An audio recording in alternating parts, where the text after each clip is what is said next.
Good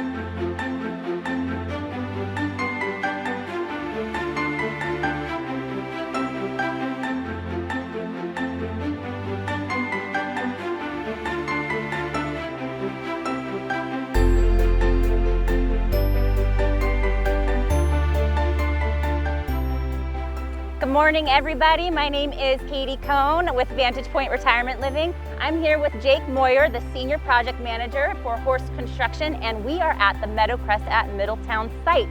Just a little over 2 months ago, Jake, we were standing here with a crowd of 100 people. We were breaking ground. There was nothing going on. Can you tell me about the progress that's happened? Sure, great. There was 3 buildings on the property at that time. They're since been demoed and removed. We dug the basement, got the building pad over there all ready for footers, and this building pad over here is all up to grade and ready for footers. That's amazing. You guys have made a significant amount of progress in a really short amount of time. Can you give us a little tease about what might be coming up? Sure, yeah. They're putting the water lines in behind us here. The storm water's in.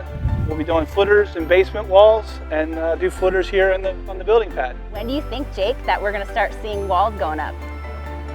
February, March, probably. February, March, and not long after that I can move in? Yeah, exactly. All right. Right, that's the plan. Thank you so much for joining us. No problem, thank you. Put her there, pal. All right.